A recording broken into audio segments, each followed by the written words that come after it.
All right. All right. So here we go, guys. We are live, and Thank you. and Please if you have stand not by. already, if you have not muted your phone, please go ahead You and will now mute be your placed phone. into conference. Conference is being recorded.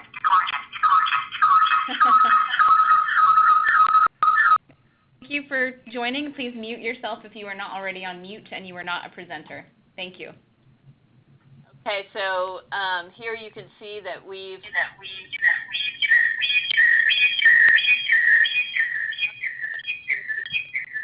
and their computer. Is that what's going on? Okay.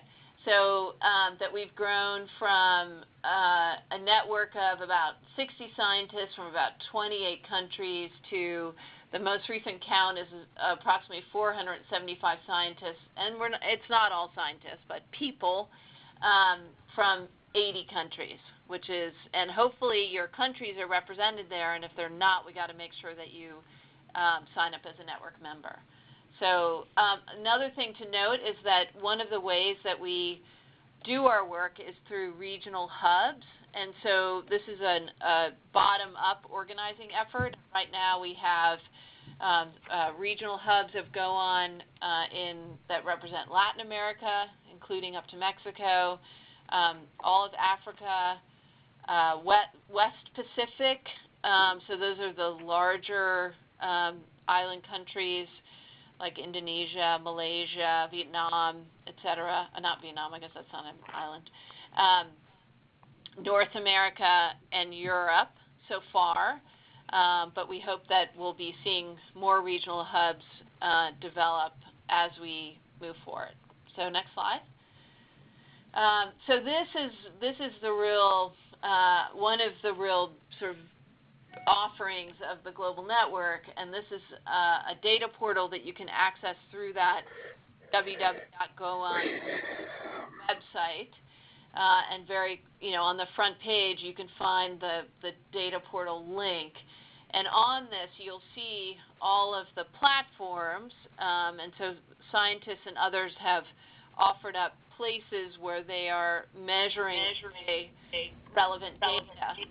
Oh, we're getting feedback again. But we are now actually working very concertedly to ensure or improve the actual access to data from those platforms. A number of them you can click and you can actually visualize data from that site, but then there are others where we just know what parameters are being collected, but we can't actually see the data. And so we're working to sort of improve access overall, because in order to understand ocean acidification, we both need to have a global picture, which is why this data is important, but in a particular location, you also need locally to understand what's happening with the conditions. And so, again, important that we have broad spatial coverage in terms of our observations. So I encourage you to go and search around in there, especially around your country or coast of it. Now, again, a program or an initiative of interest. So in 2016, GoOn launched something called the peer-to-peer program. And so this was in recognition of the fact that we were attracting scientists that were new to the science of ocean acidification, and yet in the network we also had quite a few very experienced scientists, and we wanted to provide an opportunity for new scientists to develop a mentorship relationship with scientists that have been doing this work, with the thinking that together they could be moving the monitoring and research of ocean acidification sort of more quickly ahead by working together. And next slide. So right now we have, at latest count in June, we have 93 mentees who've signed up from 50 countries and 62 mentors from 15 countries. We recently made 11 new pairs, and as you'll note, we have less mentors than mentees, but we have a number of mentors who have many mentees. and sometimes from a number of scientists from countries in sort of the region where the issues that they're confronting may be similar. And this effort has led to the writing of white papers as pairs, has led to access to... Libby, can you hear us? Yes. We lost you just for a minute. Okay. Am I back? We lost you at this effort. Okay. This effort has led to the writing of white papers between mentors and mentees. It has led to the winning of fellowships by mentees to come and study in the labs of their mentors, and basically, overall sort of enhanced collection of observations and data management. So we hope to see that continue, and we encourage people who are coming new into the science to contact us if you are interested in having a mentor, or if you already are advanced to think about taking on a mentee. Next slide. One of the services that we provide to mentors and mentees is a regular newsletter in which we provide information about resources that we've become aware of that could be useful. They could be access to resources in like funding in a particular region. It could be highlighting of some work that's happening as a result of this relationship. And we're excited about trying to share information and kind of get information flowing between individuals. And that actually leads me to my last one, which is a perfect cue up for the person who will be speaking next. So next slide. We've been working very closely with the Ocean Foundation, Alexis, who will be speaking next. The Ocean Foundation actually was able, because of sort of the creation of the peer-to-peer network, to raise funding that we've been able to work with them together to hold competitions where mentors and mentees write proposals and are able to be, if successful, awarded a small grant to move their OA work forward. So we're really excited about that public-private partnership, and I guess I'll now pass it over to Alexis. Thanks, Libby. Yeah, that's a perfect transition. So my name's Alexis. I am the program manager of the Ocean Foundation's International Ocean Acidification Initiative. And I put this slide up here just to emphasize that what I'm going to share about our work is truly made possible by a number of partners, including Libby, who you just heard from, as well as many institutions around the world. Next slide, please. So the Ocean Foundation's initiative has a bit of a multi-pronged, multidisciplinary approach. So we're working not only with scientists, but also policymakers to help expand and enhance their capacity to monitor, understand, and ultimately respond to ocean acidification. But as you see, monitoring is really at the core of our program. We believe it's really a critical component to getting to the point where you can act and adapt and mitigate against ocean acidification. Next slide, please. So just diving into that a little bit more deeply, why is monitoring so critical to addressing ocean acidification? What we're essentially dealing with is an unprecedented level of uncertainty because we're reaching, we're having a lowering of the pH at a rate that is unprecedented in Earth's history.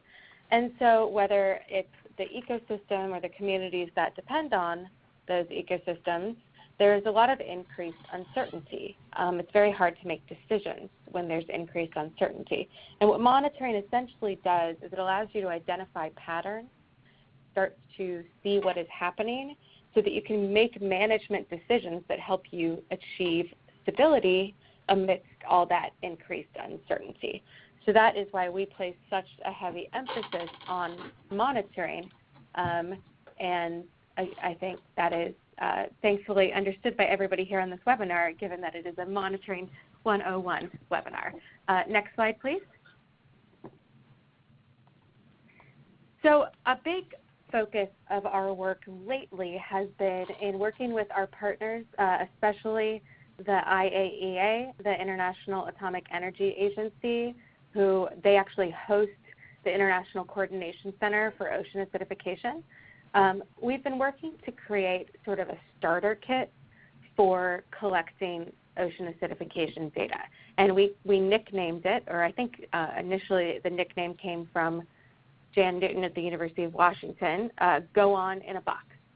And as Libby mentioned, there are multiple goals of Go On. So we do want to understand the carbonate chemistry. We also want to understand the biological impacts, and we also want to understand the mechanisms at play and exactly how the chemistry is impacting the biology. But as a community, we agreed that the first thing for any monitoring program needs to be the carbonate chemistry, because only when you understand that can you design relevant experiments or understand why the biology is changing. So we've focused a lot of effort on creating a low-cost kit of equipment to help you get carbonate chemistry data that meets what are called the weather quality goals of Go On. So there's indications of the quality of the data you can submit to Go On, and there's what is considered climate quality data and weather quality data. So we are looking to achieve weather quality data with this kit. And the kit contains things that you need to collect water samples without disturbing the chemistry. It contains a way to measure the pH of those water samples in a lab. It contains a way to measure the alkalinity of those water samples. It also contains an autonomous sensor. We use the ISAMI sensor, which you can see here on the slide. And this is the sensor that came out of the X-Prize competition, and it's produced by Sunburst Sensors in Montana. And this is what we're currently using in our kit because of its low cost and ease of use.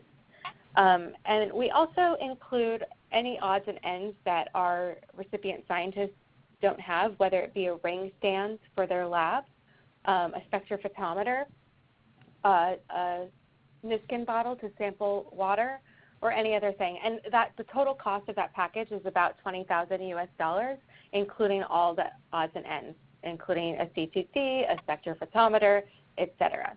And I'm excited to share some of the preliminary data from these kits. Can you please go to the next slide? So this slide and the next that I'm showing you are actually data collected during our training workshop.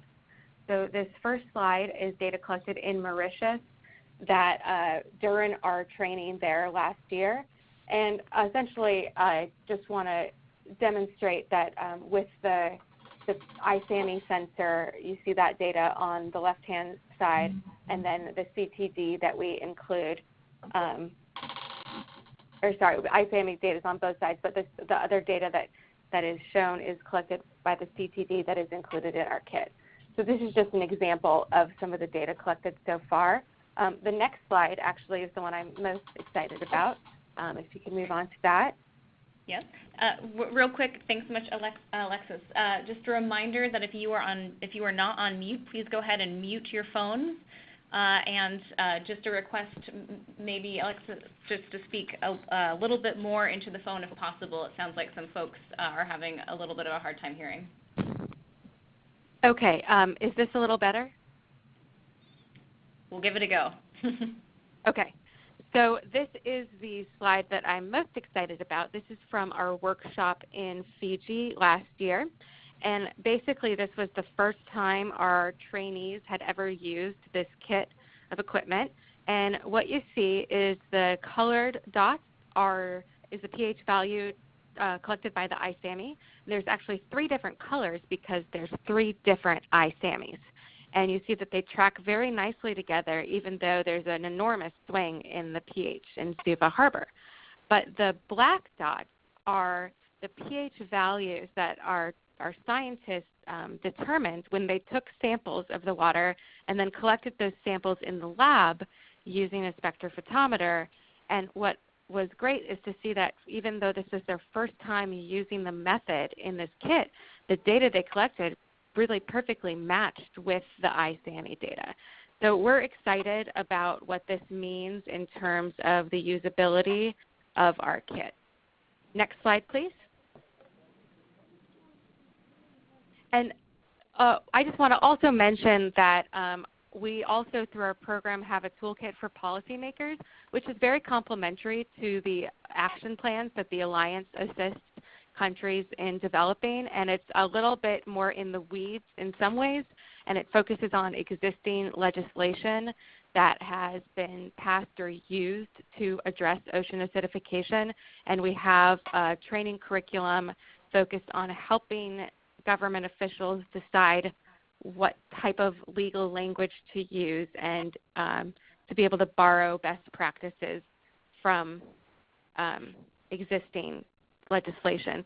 And you see here State Senator Kevin Ranker from Washington State delivering a lecture in Fiji. Next slide, please. And I'm happy that together with our partners, we've been able to work in over 20 countries. Many of the folks represented on the line have been part of that effort, whether as trainers or as participants. We've trained more than 50 scientists, delivered 11 go-on-in-a-box kits, and we'll be working in the Caribbean early next year. Great. Thank you so much, Alexis.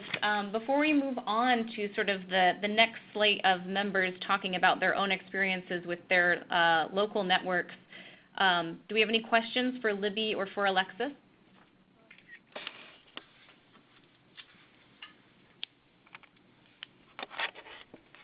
Okay. And reminding folks, if you would like to connect with them directly, you can always email me or we'll get you their contact information. So thanks so much, Libby and Alexis. That's a great way to begin today. Very much appreciate your presentations and all the incredible work that you've been up to through these new initiatives. All right, so now we'll move to some member case studies, specifically looking at our members in New Zealand, in Maine, and in BC, Alaska. So Christina McGraw from the New Zealand OA community, I'll hand the mic over to you. Thank you, Jessie. So today I am speaking on behalf of the New Zealand OA community, but I'm also speaking on behalf of Kim Curry of New Zealand's NIWA, or the National Institute of Water and Atmospheric Research. Unfortunately, she couldn't be here today, but a lot of the monitoring work that I'm going to be talking about is really spearheaded and led by her. So Kim and I were asked to speak specifically about how New Zealand's monitoring contributes to the Oh, sorry, Jessie, new slide. Go ahead. Great, okay. So we were asked to speak about how our monitoring, or New Zealand's monitoring, contributes to the development of our action plan. And so I just wanted to point out a few things to begin with, and that is that 3 New Zealand groups have officially joined the Alliance: the New Zealand government, the New Zealand Ocean Acidification Community, and the University of Otago. And so we decided that in order to achieve the most meaningful actions, we would just create a working group, and we did this in mid-December, and the goal would be to develop a single action plan instead of 3 individual plans. And then to extend our reach even further, we've pulled in a lot of other organizations who aren't officially part of the Alliance, but who are supportive of its goals. So in this slide, I've highlighted just a few, or most of the partners, and what you'll notice is that we really have achieved very broad support and, importantly, participation, and this has all been in a relatively short period of time. Next slide. For those of you familiar with the New Zealand research community, this won't be a surprise. In particular, many of those organizations you saw on the last slide are part of the New Zealand Ocean Acidification Community. Now, this community is about 200 researchers, policymakers, iwi, or tribal representatives, and aquaculture operators. We have been formally connected for about 12 years, but informally connected for even longer. And this is a theme we're going to see throughout the talk, is that the relationships that we established 5, 10, and 15 years ago are now really the key to our progress, both in terms of monitoring and in terms of developing a really solid action plan. Next slide. So the working group to develop the action plan has been pulling information from a wide range of sources, and I've highlighted just a few of them here. The first is CARIM, which is near the top right of the slide, and CARIM stands for Coastal Acidification, Rates, Impacts, and Management. Briefly, in 2014, NIWA initiated a collaboration with about 20 institutes, iwis, companies, and regional governments. This group decided that instead of competing for research funds, they would all work together to develop a single cohesive proposal that included all OA researchers in the country and all interested parties and linked everything from selective breeding to monitoring to ecosystem observations. The result of this is that the output is much greater than the sum of its parts, and it feeds directly into the development of an OA action plan. For the rest of our talk, however, I'm going to focus on the New Zealand Ocean Acidification Observing Network. Next slide. The Observing Network was established by Kim Curry and is an extension of the Munida Time Series. The Munida Time Series is a carbonate chemistry transect off the coast of Otago, and it celebrated its 20th anniversary in January. In 2014, Kim extended this work to include 14 new locations around New Zealand. The sites were chosen carefully in order to meet long-term goals, and I've listed just a few of them here. Importantly, we really wanted to identify areas of vulnerability and potential resilience, but also to provide data to programs such as Go On. Now, this new monitoring program was also an opportunity to extend the OA community by establishing sampling partners within local communities. Again, these sampling partners are people from the community. They're iwi, fisher people, commercial operators, and local councils. This broad community support ensured that a wide range of ecosystems, from urban to pristine, were represented, and many of these sites might otherwise be too isolated to get the kind of data we're now able to get. For those interested in the details, the sampling partners collect and preserve bottle samples every 2 weeks at each site. The bottles are then shipped to a central lab where alkalinity and DIC are measured. It was initially envisioned that all sites would have CFETs for continuous pH monitoring. However, in addition to the initial cost, which is potentially prohibitive, health and safety requirements of 2 to 3 scientific divers per site per deployment just made it not feasible, especially for some of the more remote locations. So instead, we do have some CFETs, but they're now only used at a few locations. Next slide. So there are several assets that Kim had that made this endeavor much more manageable. The most important one was simply will and determination. This was a huge effort. But she also had a lot of experience and really just generally this broad community support. So if we look at the first one, NIWA does have a carbonate chemistry lab at the University of Otago, and it has more than 20 years of experience measuring carbonate chemistry. Therefore, even though all of our sites are very scattered, the sample bottles can easily be sent to a single central lab with a trusted QA/QC protocol and a dedicated technician. In addition, because we have this strong OA community, it was relatively easy to find sampling partners. In fact, Kim quickly found that she had many more willing volunteers than she could actually support. As an example of this, she did limit it to 12 sites initially, but since it started up, a lot of local councils have started to realize how useful this data is. So now some of them are starting to buy in. So they're paying a modest fee, and we now have new sites because they're actually paying for all of their own costs, and we get more data from it. Finally, this was only possible because there was some financial support. In addition to a vessel that had already been used at a few of the sites, a part-time technician has been employed. Next slide. Now, one challenge that Kim had is that most of the partners had very little or no sampling experience. So to address this, Kim developed some training videos, but also carefully designed each sampling crate to be completely self-contained. Each crate has enough bottles for 6 fortnightly samples and all of the necessary paperwork, everything from consumables and the preservation chemicals. Somewhat surprisingly, one of the more challenging aspects was temperature. It's just not feasible to give all sampling partners very high quality scientific temperature sensors. So instead, she's initiated a very strict calibration protocol for the temperature sensors each time the crates are swapped out. And that lets her use relatively inexpensive sensors and get a very reliable measurement.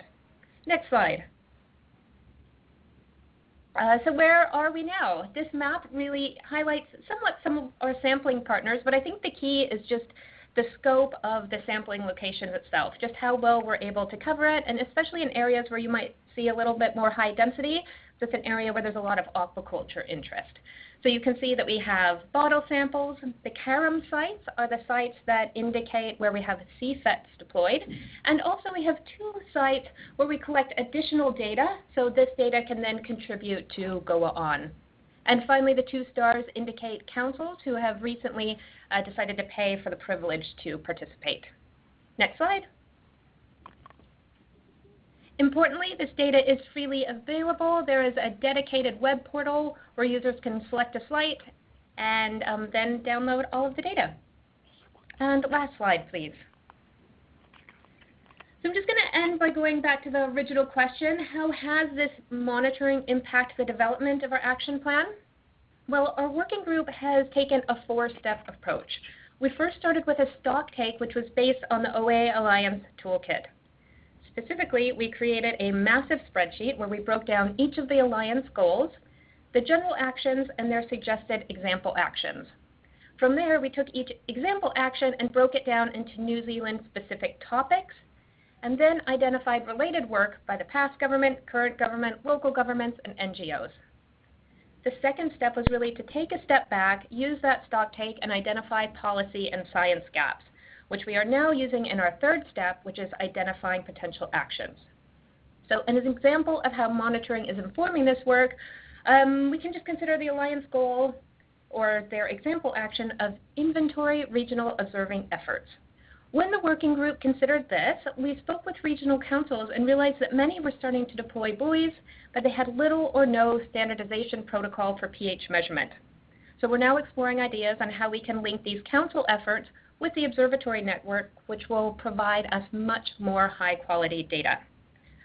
Second example is that the stock take highlighted that we actually really have the potential to expand the local predictive models, which is something I hadn't thought too much about before. Again, this is only possible because of the data provided by the observing network. And so we'll end this talk just by saying that the working group is getting ready to move on to the last step. Here we're going to pull this all together and develop a list of potential actions, which will be formally proposed as the New Zealand, as the actions for the New Zealand-wide action plan.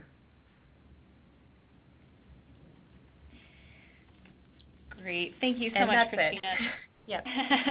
No, thank you so much, Christina, as always, for being so gracious with your time and sharing your great work and your team's great work with us and the OA Alliance members. Before we move on, any questions for Christina?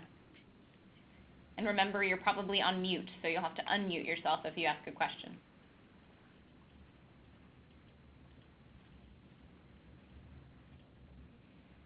All right. Well, we very much appreciate it, Christina, and look forward to how next steps go in New Zealand, and appreciate your time today presenting. All right, and with that, I'll turn it over to our next presenter, Ivy Frignoka with Casco Baykeeper in the state of Maine. Ivy, take it away.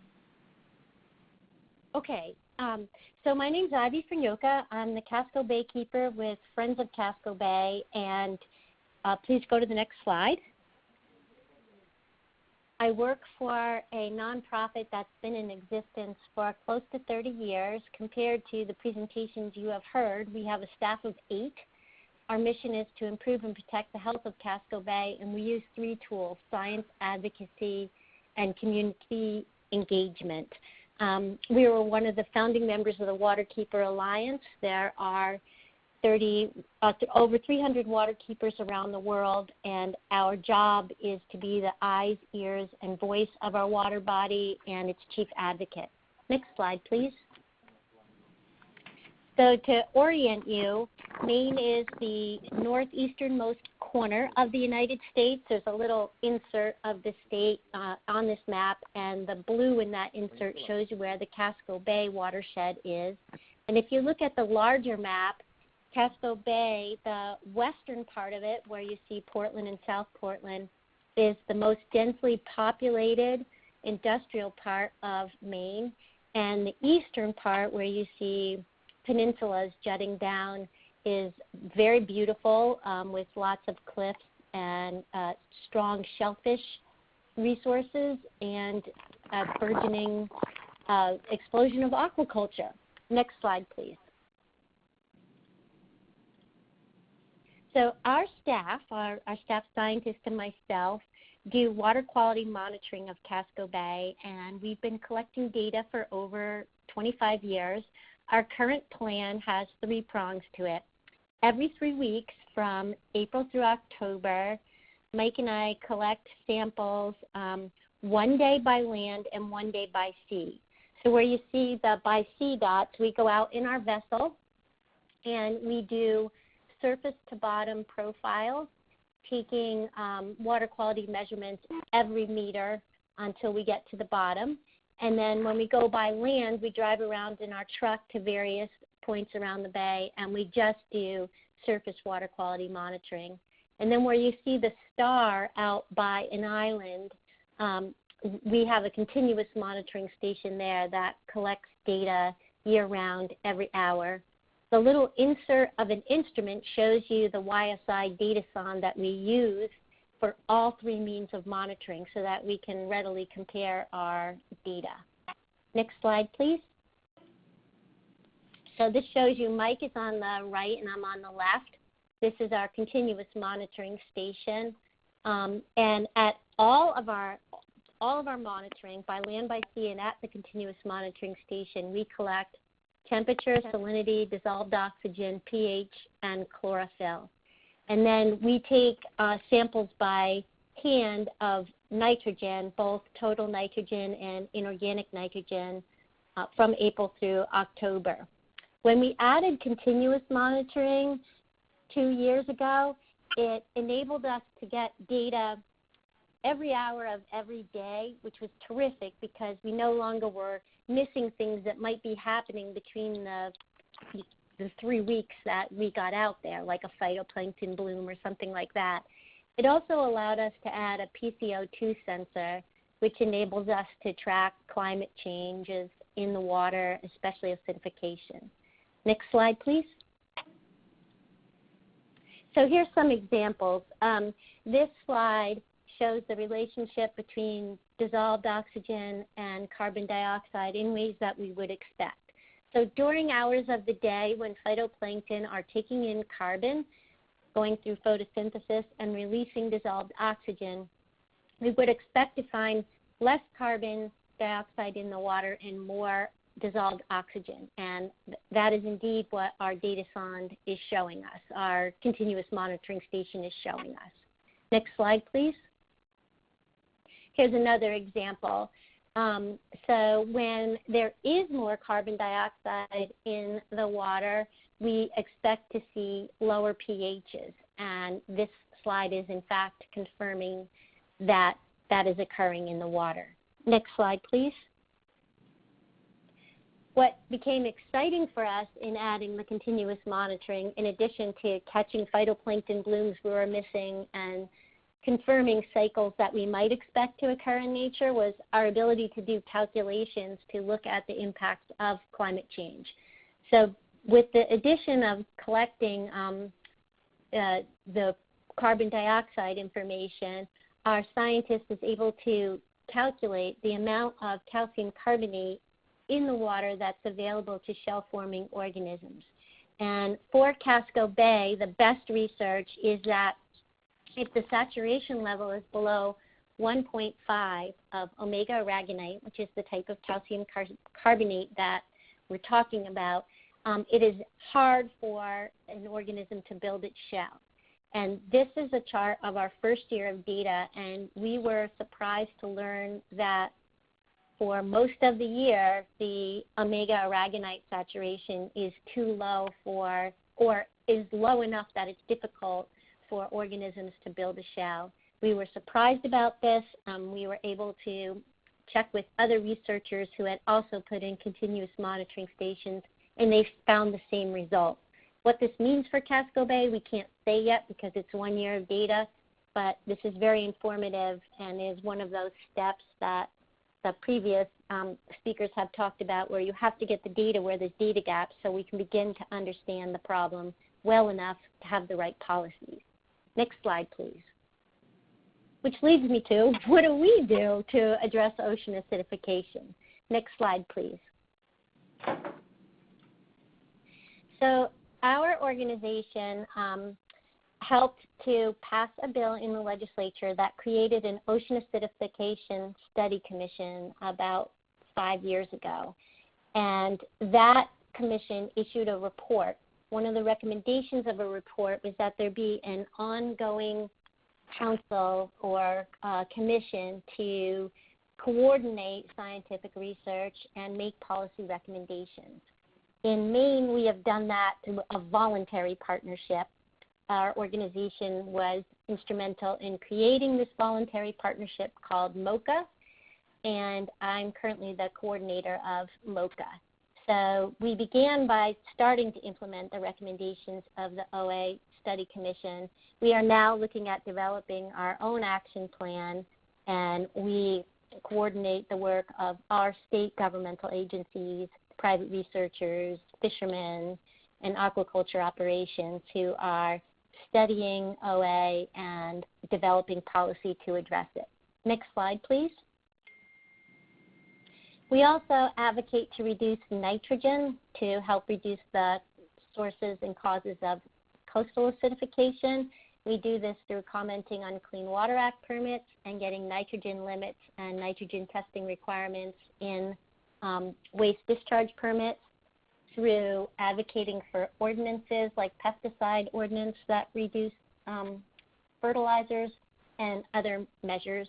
We advocate to reduce carbon emissions, including supporting a policy to reduce regional greenhouse gas emissions.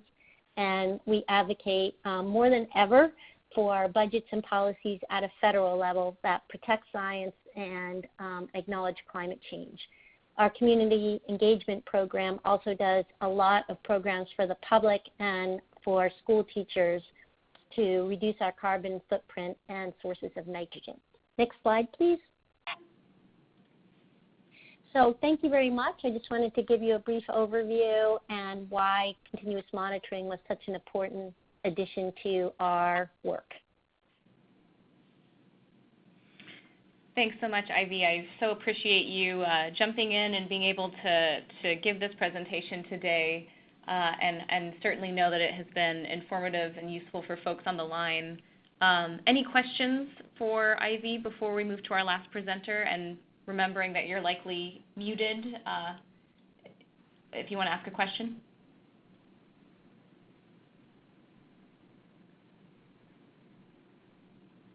Okay. Well, thanks again, Ivy, and please feel free to reach out to me directly or any of our presenters directly to follow up with questions. All right, and that brings us to our last presenters. We have Wiley Evans with the Hakai Institute and Esther Kennedy with the Sitka Tribe of Alaska to talk a little bit about monitoring networks in the northwestern region of North America. So with that, I'll turn it over to Wiley to give the last presentation of the day. Thank you, Jesse. Hello, everyone, and thanks for the opportunity to speak today.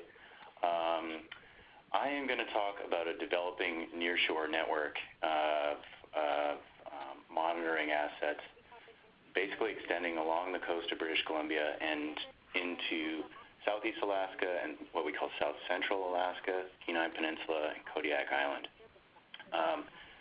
It's a huge area. It involves a lot of partners, so I've tried to get everyone's NASCAR logo on here.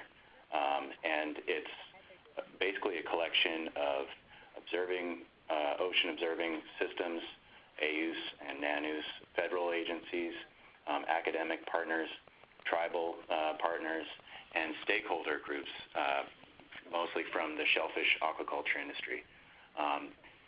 Together, we've really built out this array, and it's important to note that it's nested between federal observations at really the larger scale, in both countries, Canada and the United States, and smaller regional efforts. And so today I'm just going to talk about these assets that are on the map. The red are percolator sites. I'm showing a blue star for a CO2 mooring that's new to this domain, but I'm not going to talk too much about that asset. But the black trace is an instrumented ferry, and I'm going to close my few minutes here with some discussion about that platform. Next slide, please. So if you're not familiar with the percolator, percolator is really the workhorse of our nearshore OA observing. And I just want to highlight two pieces of literature. The one on the left is a blog post from our blog site, and it does a really good job of describing the percolator for a general audience if you're interested in reading through it. The percolator was developed and invented by Burke Hales, who is pictured in the bottom photo there in the middle, and that's me on the right, during the installation of our percolator at our field station on Quadra Island on the British Columbia coast. The article on the right is free, and it's in the Journal of Oceanography, and it's a more technical document that does a really fantastic job of describing the role of the percolator in supporting the shellfish industry in the Pacific Northwest through really our first realizations of how dramatic ocean acidification can be for that industry and helping them to adapt to it. Next slide, please. This is a photo of a percolator installed at the Fanny Bay Oysters shellfish facility in Bain Sound here in the Salish Sea.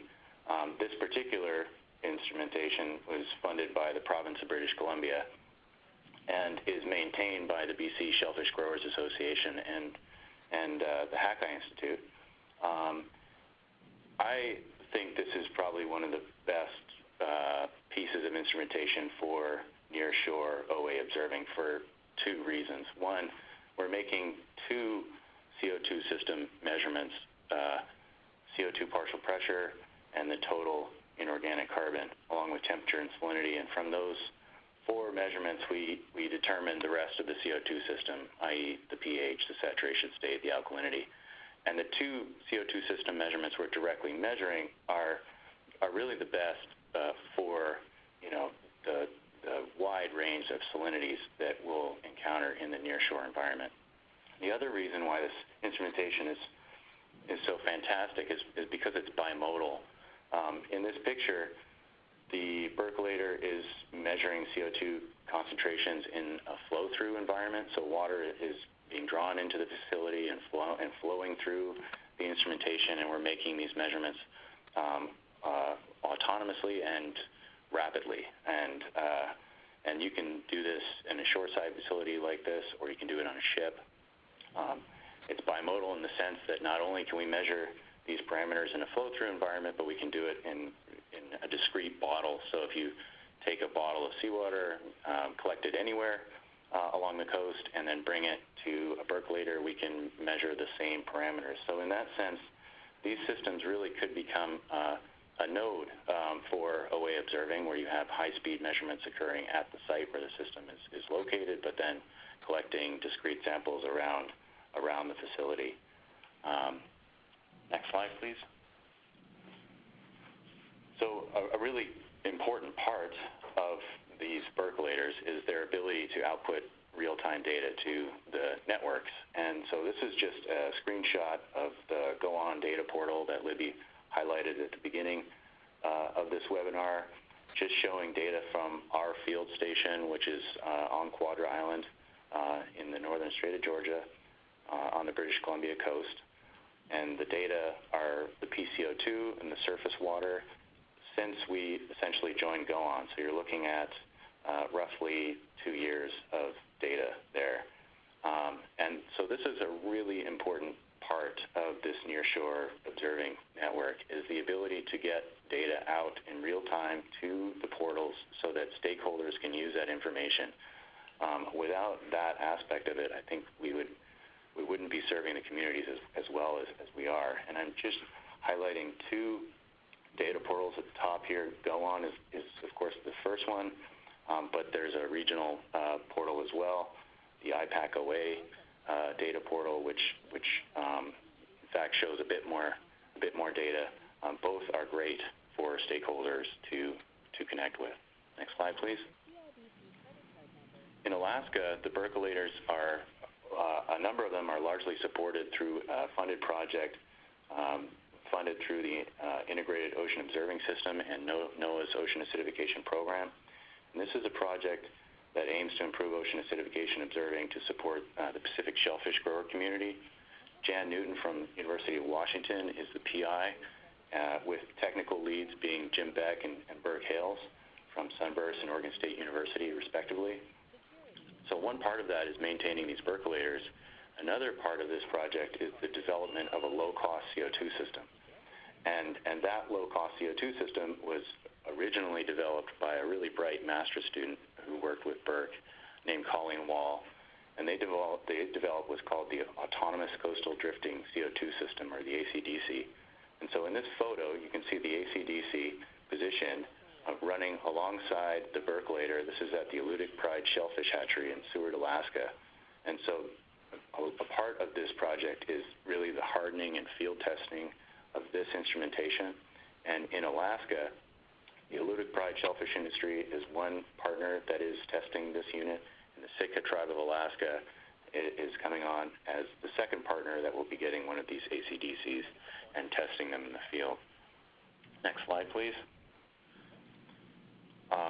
An asset that we're really proud of that links all these fixed point time series from the percolators is the Alaska Ferry. So recently we've instrumented the motor vessel Columbia, which is the flagship of the Alaska Marine Highway Service fleet. This particular ferry services basically Bellingham, Washington, up to Southeast Alaska and 7 communities in Southeast Alaska. Travels its transit track, which is shown on the left there, weekly. And so every week it's roughly traveling about 1,000 nautical miles up to Southeast Alaska and back. We just started this project collecting data late last fall, and the data that we've collected so far is shown on the right. What you're looking at is the aragonite saturation state, which is what Ivy has just shown in the previous presentation. Colors that are red and gray are below 1, which is saturation states that have the tendency to dissolve aragonite. On the plot, the X and Y axes are latitude and longitude, and the Z-axis is the time. So you're looking at November 2017 on the left side of the plot and October 2018 on the right, which is the end of this service season. So we have a few more months of data to collect for this service season, but you can see just how dynamic the coastline is. During the winter months, conditions are largely corrosive, with some areas that are fairly intensely corrosive. Then the spring bloom begins, phytoplankton start to grow and consume carbon dioxide and drive the saturation states to an elevated level at the same time as temperatures are increasing. Those trends kick off in the south and then move northward and occur in a patchy sort of way and are not necessarily continuous. This type of resolved pattern we would normally capture only from fixed time series, and so this is really a fantastic data set, but it's important to consider how these measurements relate to the time series. Next slide, please. So that's what I'm trying to show here. All the time series sites in Southeast Alaska are on the left, the top being the Sitka Tribe of Alaska's percolator record, the middle being a NOAA buoy, which is now decommissioned, and below that is the percolator from Ketchikan. On the right side are the two Berkelator records from British Columbia, and the track in the middle is the ferry data. But what I'm showing is the standard deviation of the saturation state from 61 transits up and down between Washington and Southeast Alaska from November to June, so the full seasonal dynamic range. And in each one of the time series, you can see the seasonal dynamic range is fairly large, but in the ferry data, there's areas where the standard deviation is actually quite low, and that I find really interesting. It means that those areas are not highly variable, that are places where we're making our time series measurements are showing large variability. The ferry is revealing places where that variability is reduced. It also happens to be that those areas where the variability is reduced is because of tidal mixing. They tend to have high CO2. But as we start to unravel the effects, the biological impacts of ocean acidification and understand more if it's changes in mean state versus changes in the variability that's affecting biological organisms, these areas that are less variable might become more important going forward in the future. Next slide, please. So just a couple of closing points. This nearshore array is really providing valuable data to the stakeholder community. The Alaska Ferry is providing really the spatial context to those fixed-point data sets. And we've gone in a lot of these areas that are undersampled from essentially knowing nothing to knowing something, meaning we're really building out our baseline information. We're starting to understand seasonal cycles and episodic variability, working towards an understanding of interannual variability and the anthropogenic CO2 inventory. And these in situ observations are really key for strengthening our modeling efforts, but also for guiding experimental work. And so my last little bit here is a plug to a new facility that we have near completed. And so the picture on the right shows our field station on Quadra Island, with the little house on the rock there is our flow-through lab, where we are making our measurements continuously of seawater CO2 chemistry in the surface water. And at this site, we've developed a new lab space called the Marna Lab, where we're doing experimental work. And so we're using that in situ information to help guide the experimental work. And I think that kind of pairing is really important for our understanding of the impacts of OA. So thank you very much. Great. Thank you so much, Wiley. That was fantastic. And I know we're just a couple minutes over. I guess I'll implore people to stay 2 minutes or so if you're able to. We won't go much past 5 or 6 minutes over. But I wanted to give the last word, Esther, if you're still on the line from the Sitka Tribe of Alaska, just to speak a little bit about your work through CTOR, specifically thinking about the creation of an OA adaptation plan and how some of this work is informing that plan. So if you're still on the line, I wanted to give you the mic. Hi, Jesse. I am still on the line, and thank you so much for inviting me. I will keep this very brief. I know we are over, so I appreciate everyone staying over just a little bit. So just a quick intro. The Sitka Tribe of Alaska is essentially the sort of founder and lead partner for the CEDAR network, which is the Southeast Alaska Tribal Ocean Research Network, which is a consortium of 16 tribal governments throughout Southeast Alaska. And what we have done as a consortium is to start doing weekly monitoring that's sort of coordinated by Sitka. This partnership grew up around shellfish testing, but now it's expanded to ocean acidification with the installation of our Berkelator. And that we owe a huge thank you to Wiley Evans for the Sitka Tribe's Berkelator and processing that. But as Wiley mentioned, the Berkelator is an extremely powerful tool for both continuous monitoring and monitoring, being a node for for sampling from other locations. So we are continuously monitoring the water chemistry in Sitka, but then our tribal partners who are located in communities that span from Yakutat to Ketchikan are all collecting weekly water samples, in weekly ocean acidification water samples and weekly phytoplankton observations. They ship us the water samples, and we analyze those on our percolator and are ideally hoping to build up a regional picture, both our regional picture of ocean acidification, which is tying in very nicely with the ferries data, but also for each of these communities, each one of these communities is very different, and it's pretty important to each of our tribal partners to be able to make an individual ocean acidification action plan. All of this is motivated by concerns about the impacts that ocean acidification might have on traditional marine resources, so shellfish, traditional foods, salmon that people really depend on in Southeast Alaska.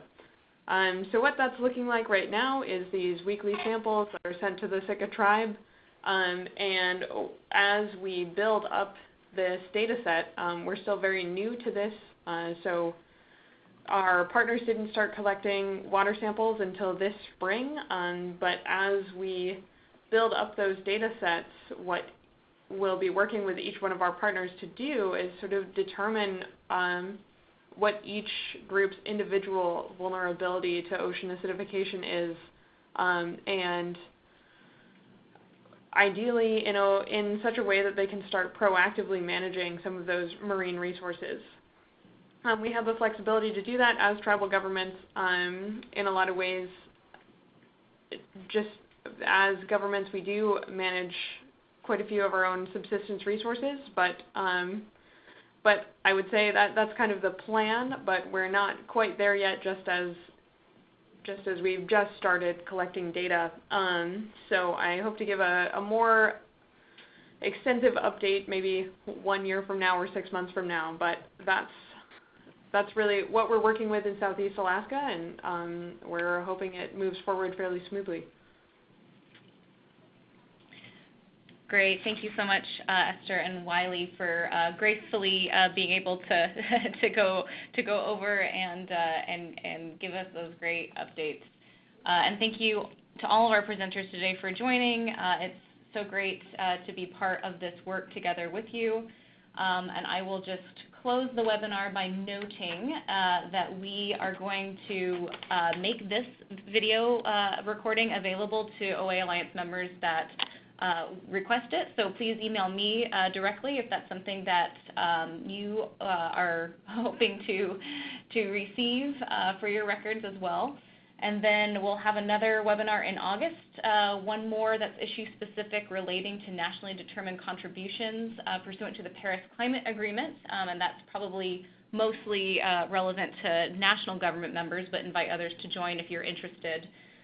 We are continuing progress on OA action plans, as referenced many times today throughout the webinar, and then we are preparing for OA Alliance activities at the Global Climate Action Summit, which is coming up in September in San Francisco. So please stay in touch. Thank you for your partnership, and wishing you a great rest of the week.